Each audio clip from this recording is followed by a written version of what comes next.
Anda punya proyek konstruksi miliaran rupiah, tapi masih bingung kenapa untungnya dipajak semua.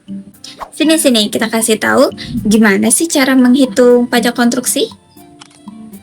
Halo, perkenalkan, kita dari kelompok 5 di mata kuliah akuntansi perpajakan. Kenalin, saya Melisa dengan NIM 42024050036. Kenalkan, nama saya Nathan Nur Abizar dengan NIM 42024050071. Halo semuanya, saya Agustina Clara Angel dengan NIM 42024050028. Halo, saya Ermika dengan NIM 4202405008. Kali ini saya akan menjelaskan tentang akuntansi perpajakan jasa konstruksi. Akuntansi pajak merupakan proses pencatatan transaksi keuangan yang berkaitan dengan kewajiban perpajakan perusahaan sesuai dengan peraturan perpajakan yang berlaku.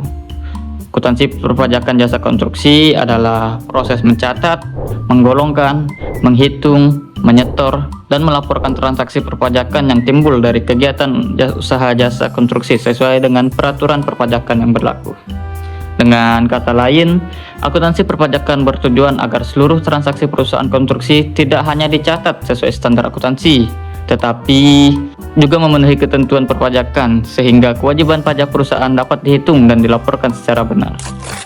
Pada perusahaan jasa konstruksi, pajak yang sering digunakan ialah PPh pasal 21, PPh pasal 4 ayat 2, dan yang terakhir ya PPN. Berikutnya, dasar hukum pajak konstruksi.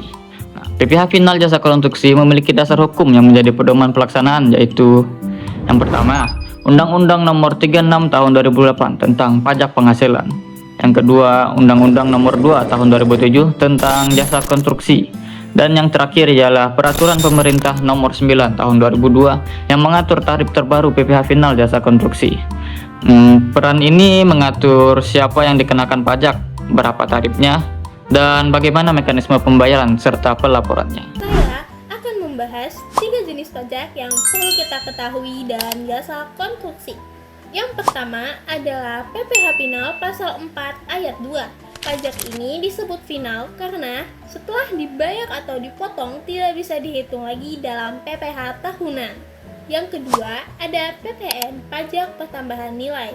Karena jasa konstruksi termasuk jasa kena pajak, perusahaan yang menjadi PKP wajib memungut, menyetor, dan melaporkan PPN kepada pemerintah.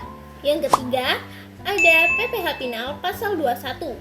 Pajak ini dikenakan untuk penghasilan karyawan seperti gaji, upah, atau honor. Selanjutnya, kita akan membahas tentang PPh final. PPh final pasal 4 ayat 2 adalah pajak yang dikenakan atas penghasilan dari usaha jasa konstruksi. Besar tarif PPh final itu tidak selalu sama. Tarif disesuaikan dengan jenis pekerjaan yang dikerjakan. Misalnya, seperti jasa perencanaan, pelaksanaan, pengawasan, dan konstruksi terintegrasi. Selain itu, status sertifikasi penyedia jasa juga berpengaruh. Misalnya, penyedia jasa sudah memiliki sertifikat. Tarif pajaknya biasanya lebih rendah dibanding yang belum memiliki sertifikat. Di sini saya akan membahas tentang tarif pajak jasa konstruksi. Nah, yang pertama itu ada jasa perencana dan pengawasan konstruksi. Tarifnya 3,5% untuk yang penyedia yang bersertifikat, sedangkan 6% untuk yang tidak bersertifikat. Contohnya, misal nilai kontraknya ini 500 juta dan PPh finalnya itu 500 juta dikali dengan 3,5%, yang artinya hasilnya itu 17.500.000. Nah, yang kedua yaitu jasa pelaksanaan konstruksi. Tarif untuk penyedia yang bersertifikat itu adalah 1,75% atau 2,65% sesuai kualifikasi usahanya lagi ya. Nah, sedangkan yang tidak bersertifikat itu di antara 4%. Nah, contohnya, nilai kontraknya ini ada 2 miliar dengan tarif 2,65%. Nah, PPh finalnya berapa? Jadi 2 miliar dikali 2,65%.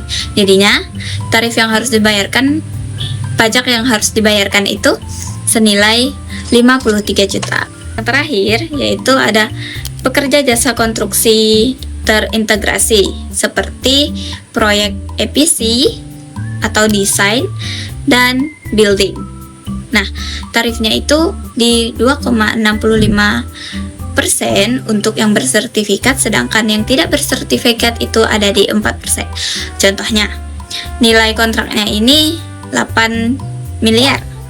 Nah, PPh finalnya berapa?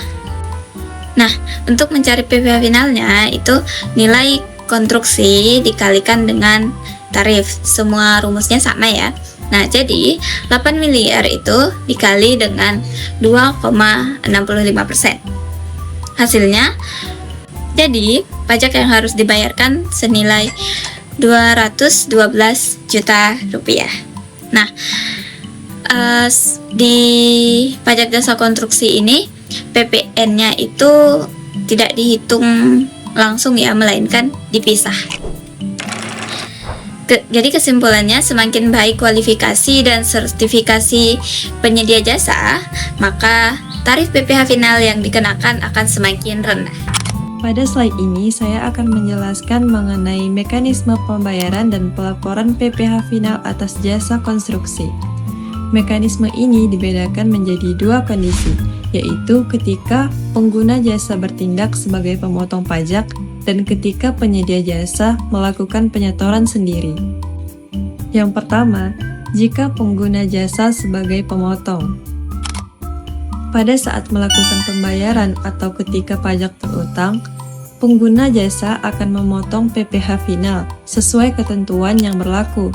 Setelah itu, pajak yang telah dipotong disetorkan ke kas negara. Selanjutnya, pengguna jasa menerbitkan bukti potong yang diberikan kepada penyedia jasa sebagai bukti bahwa pajaknya telah dipotong.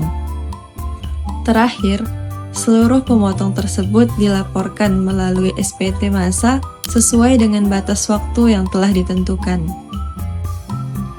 Nah, yang kedua, jika penyedia jasa menyetor sendiri. Dalam kondisi ini, penyedia jasa menghitung sendiri besarnya PPh final berdasarkan dasar pengenaan pajak atau DPP. Setelah itu, penyedia jasa membuat kode billing dan melakukan pembayaran pajak. Bukti pembayaran pajak kemudian disimpan sebagai dokumen administrasi dan selanjutnya pajak tersebut dilaporkan sesuai ketentuan masa pajak yang berlaku. Nah, selanjutnya penyetoran pajak. Pada penyetoran pajak jasa konstruksi, PPh final pasal 4 ayat 2 dapat disetor oleh pengguna jasa sebagai pihak pemotong atau disetor sendiri oleh penyedia jasa, tergantung pada siapa pengguna jasanya. Penyetoran dilakukan melalui DJP online menggunakan kode billing sesuai dengan ketentuan yang berlaku.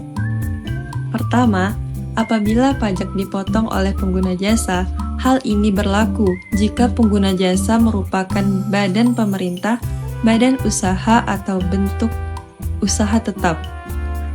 Dalam kondisi ini, pengguna jasa berkewajiban memotong PPh final saat melakukan pembayaran, kemudian menyetorkannya ke kas negara, serta memberikan bukti potong kepada penyedia jasa sebagai bukti bahwa pajak telah dipenuhi.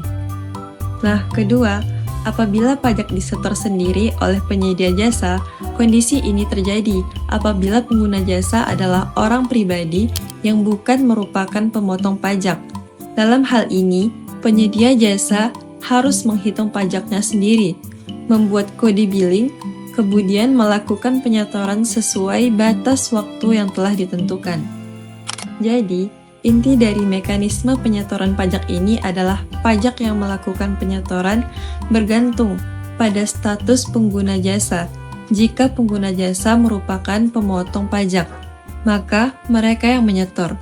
Namun, jika pengguna jasa bukan pemotong pajak, maka kewajiban penyetoran beralih kepada penyedia jasa.